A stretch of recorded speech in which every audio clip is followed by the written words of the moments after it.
Hello बच्चों, तो आज मैं बताने जा रहा हूँ क्लास 10th का एग्ज़ाम फॉर्म कैसे भरा जाता है। तो एग्ज़ाम फॉर्म आप लोग अपनी जो जो अपना पर्सनल डिटेल्स है, आधार कार्ड, खाता, टीसी और जो भी कुछ स्कूल से मिला होगा उसके अनुसार आप भर सकते हैं। तो सबसे पहला कॉलम में देखिएगा, पहला कॉलम में, और हाँ सबसे इम्पोर्टेंट है क्या कि Bihar school examination board Patna online registration permission application form for the secondary exam 2026, मतलब जो 2026 में मैट्रिक का एग्ज़ाम देगा इसके लिए ये फॉर्म है, यानी कि जो अभी 9th में है वो भर सकते हैं। ठीक है, उसके बाद क्या कुछ नोट लिख के बोला गया है कि please fill the form in English block letter and each word will be separated by a blank box. Please tick the appropriate box, यानी कि आपको बड़े बड़े अक्षरों में लिखना है। ठीक है, उसके बाद फिर एक कॉलम को छोड़कर एक कॉलम में, मान लीजिए आपका नाम कुछ भी है, मान लीजिए राकेश है, RAKESH कॉलम में भर कर उसके बाद एक कॉलम छोड़ के फिर उसके आगे से लिखना है KUMAR, उसके बाद जो भी हो आप वो भर सकते हैं। ठीक है, तो नंबर एक में आपको पूछ रहा है कैटेगरी। कैटेगरी यह होता है कि आप रेगुलर जा रहे हैं या फिर प्राइवेट। हमेशा रेगुलर ही मारना है, प्राइवेट में नहीं। ठीक है, कैटेगरी हो जाएगा रेगुलर। उसके बाद 2 नंबर में आपका अपना स्कूल कोड डालना है, जो आप लोगों को पता ही होगा। नहीं पता होगा तो आप अपने स्कूल के टीचर से या फिर दोस्त लोग को पता होगा तो वहाँ से आप पता कर सकते हैं कि स्कूल कोड क्या होगा। उसके बाद तीसरा नंबर कॉलम में आपको अपना नाम भरना है। और नाम कैसे भरना है वो तो अभी मैं बताया कि जैसे कि आप अपना नाम लिख लीजिएगा, जैसे है राकेश तो पूरा राकेश लिख लीजिएगा। उसके बाद एक कॉलम छोड़ के दूसरे कॉलम में अपना फिर टाइटल भर देना है। ठीक है, उसके बाद फिर है चौथा नंबर कॉलम में बोल रहा है कि विद्यार्थी का नाम, तो आप अपना नाम डाल सकते हैं हिंदी में डालना है। उसके बाद फिर पाँचवा नंबर में माता का नाम हिंदी में डालना है।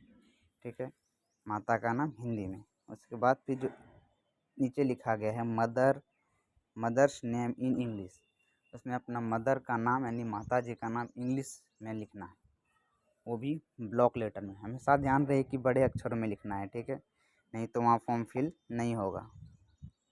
ठीक है, उसके बाद आगे देखिए, आगे क्या है, पिता का नाम हिंदी में भरना है। छठा नंबर कॉलम में पिता का नाम हिंदी में भरना है। उसके नीचे में है फादर्स नेम इन इंग्लिश, उसके बाद फिर नीचे में इंग्लिश में अपने पिताजी का नाम भरना है, वो भी ब्लॉक लेटर में यानी कि बड़े अक्षरों में। ठीक है, इसके बाद है डेट ऑफ बर्थ। अपने आधार कार्ड में अपना डेट ऑफ बर्थ देख सकते हैं, अपने टीसी के अनुसार आप डेट ऑफ बर्थ भरिएगा, नहीं तो फिर आगे चल के दिक्कत हो सकती है।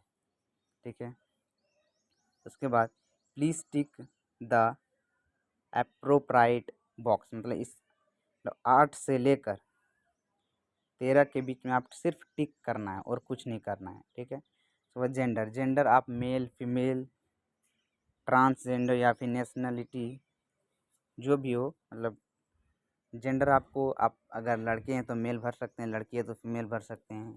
ठीक है, उसके बाद फिर 9th नंबर में राष्ट्रीयता, नेशनलिटी मतलब राष्ट्रीयता, आप इंडिया के हैं या फिर अदर कंट्रीज से हैं वो आप भर सकते हैं।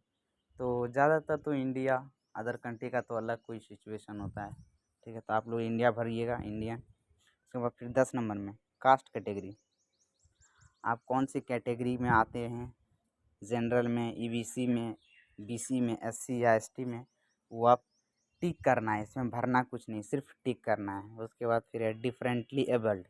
डिफरेंटली एबल्ड मतलब आप दिव्यांग हैं, आपके पैर या मतलब आपके शरीर में कुछ क्षति हुई है उसके बारे में भरना है। आप अगर दिव्यांग हैं तो एस कीजिएगा, अगर दिव्यांग नहीं है तो नो कर दीजिएगा। ठीक है, उसके बाद फिर स्पेसिफी इज इफ़ यस, इसके अंदर आपको कुछ नहीं भरना है। ठीक है, उसके बाद 12 नंबर में आपको रिलीजियंस भरना है। रिलीजियंस मतलब होता है क्या, आप हिंदू हैं या मुस्लिम हैं या सिख हैं या जैन हैं या बुद्ध हैं या क्रिश्च है या फिर अदर कोई है, वो आप भर सकते हैं, अपने जाति को आप भर सकते हैं। ठीक है। उसके बाद है एरिया। एरिया में आप लोगों को अगर मान लीजिए हिंदू का है तो आप लोग रूरल भरिएगा। ठीक है, रूरल। उस पर आप लोग मुस्लिम में आते हैं तो आप लोगों को अर्बन भरना है। ठीक है। Martial status. मार्शियल स्टेटस मतलब होता है आपकी शादी हुई है या नहीं हुई है। अगर आपकी शादी नहीं हुई है तो आप अनमैरिड पे टिक कीजिएगा, और अगर मैरिड हैं तो आप मैरिड में टिक कीजिएगा। ठीक है। उसके बाद 15 नंबर में अपना मोबाइल नंबर डालना है, जो बहुत इम्पोर्टेंट है। अपना मोबाइल नंबर डालना है 15 नंबर में। उसके बाद फिर 16 नंबर में आधार कार्ड नंबर डालना है। आधार कार्ड नंबर 12 अंकों की आधार कार्ड नंबर आपको 16 नंबर कॉलम में डालना है। ठीक है। इसके बाद फिर आइएगा 18 नंबर में। 18 नंबर में क्या कह रहा है, 18 नंबर में जब आप नामांकन या फिर एडमिशन कराते समय जो आप ईमेल आईडी निकाले थे उसका ईमेल आईडी भरना है। उसके बाद फिर आप अपने 19 नंबर कॉलम में आप एड्रेस भर सकते हैं, कौन से गांव से हैं, कहाँ से हैं, जिला क्या है, प्रखंड क्या है, कौन से राज्य से हैं, पिन कोड क्या है, वो आप भरिएगा 19 नंबर कॉलम में। ठीक है। तो फिर 20 नंबर कॉलम में बैंक अकाउंट नंबर, ये भी आपको एडमिशन करते समय बैंक अकाउंट लगा होगा, उसमें आपको बैंक अकाउंट नंबर पता ही है, तो 20 नंबर कॉलम में आपको बैंक अकाउंट नंबर डालना है। ठीक है। उसके बाद फिर 21 नंबर में IFSC कोड डालना है, जो खाते में लिखा होगा IFSC कोड। ठीक है। उसके बाद फिर 22 नंबर कॉलम में आपको नेम ऑफ द बैंक, मतलब खाता में जो, हाँ लेकिन याद रखिएगा हमेशा खाता, आधार कार्ड और जो आप TC कटवाए हैं उसमें आपका नाम, डेट ऑफ बर्थ, पिता का नाम, माता का नाम, जो भी हो, एड्रेस सब सेम रहना चाहिए। ठीक है। तो 22 नंबर कॉलम में कहता है नेम ऑफ द बैंक, मतलब आप खाता खुलाते समय यानी कि खाता में आपका नाम क्या है वो डालना है। ठीक है। और याद रहे खाता और आधार कार्ड में सेम रहना चाहिए, नहीं तो बाद में दिक्कत हो सकती है। फिर 2 आइडेंटिफिकेशन मार्क्स ऑफ कैंडिडेट, मतलब इसका मतलब होता है कि आपके शरीर में कोई भी दाग हो उसके बारे में आप लिख सकते हैं। मान लीजिए आपके लेफ्ट हैंड में एक तिल हो, गांव के भाषा में जो ब्लैक कलर का हाथ में नहीं होता उसे तिल बोलते हैं, या फिर जो भी अपने भाषा में बोलते हैं, उसको इंग्लिश में लिखना है ए मोल। मोल मतलब होता है जो बिंदु है। ए मोल मार्क इन लेफ्ट हैंड या फिर राइट हैंड, या फिर आपको चोट लगी हो तो उसके बारे में आप लिख सकते हैं। दो दो कॉलम में भरना है आपको। 23 का दोनों कॉलम में ज़रूर कुछ कुछ आपका शरीर में तो ज़रूर कुछ कुछ हुआ होगा, उसके बारे में आपको भरना है 23 नंबर कॉलम में। फिर 24 नंबर कॉलम में क्या कहता है कि not tick any one option in the subject selection 24 1 2 and 4। ठीक है, 1 2 एंड 4। ठीक है। तो 1 नंबर में अपने मातृभाषा डाल सकते हैं, हिंदी उर्दू जो भी हो आप डाल सकते हैं। ठीक है। उसके बाद फिर नंबर 2 में आपकी द्वितीय भाषा डाल सकते हैं, संस्कृत रख सकते हैं, नॉन हिंदी रख सकते हैं, आपकी इच्छा के अनुसार आप जो रख सकते हैं। फिर 23 नंबर, मतलब 23 नंबर नहीं, सॉरी 3 नंबर आपको नहीं भरना है क्योंकि वो कंपलसरी होता है, वो तो कंपलसरी है, वो तो होगा ही होगा। आप नहीं भी टिक कीजिएगा तो भी math, science, social science, English आपका एग्ज़ाम पेपर आएगा। ठीक है। जो 4 नंबर ऑप्शनल होता है, ऑप्शनल यानी कि ऐच्छिक विषय। ऐच्छिक विषय में अपनी पसंद का जो विषय है आप वो रख सकते हैं। ठीक है। उसके बाद आइए 25 नंबर कॉलम में आपको कुछ नहीं करना है। ठीक है। अच्छा, 25 नंबर कॉलम में कुछ नहीं करना है। फिर नीचे आना देंगे, घोषणा लिखा गया है।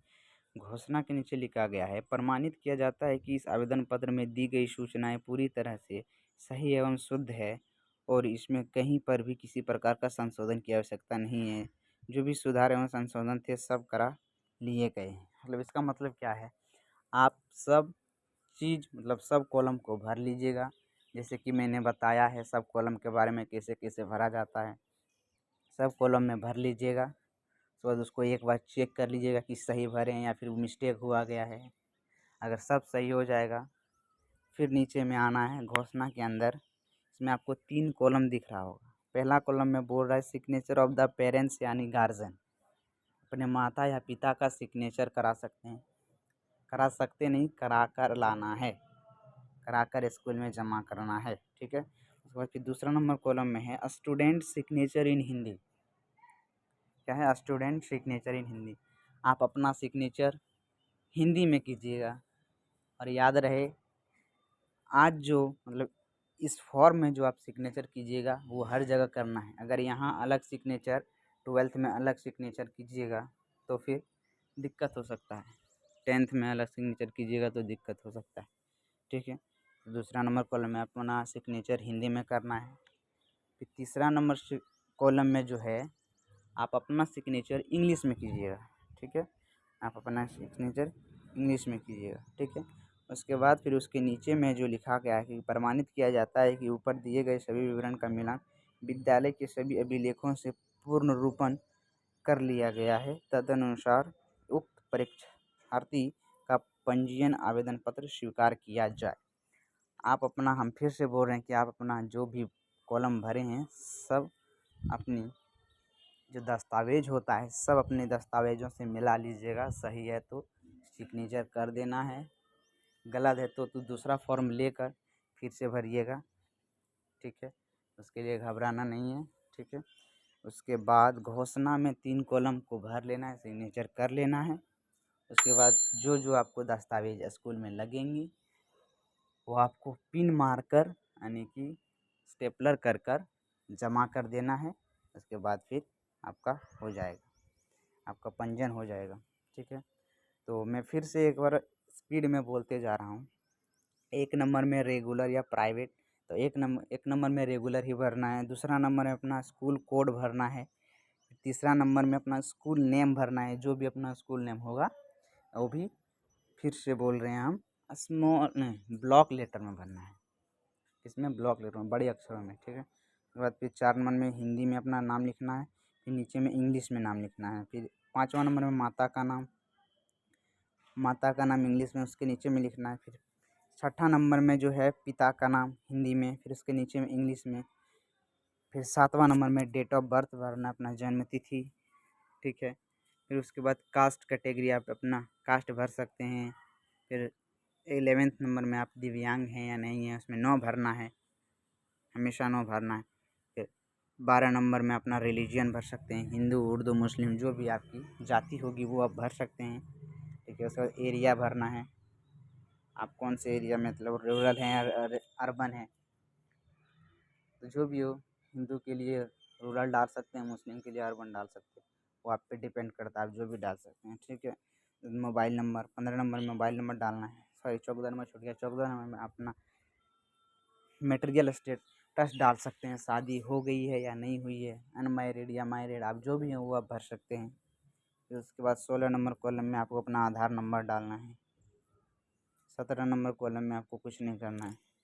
18 नंबर में ईमेल आईडी भरना है। 19 नंबर में एड्रेस भरना है, पिन कोड भरना है।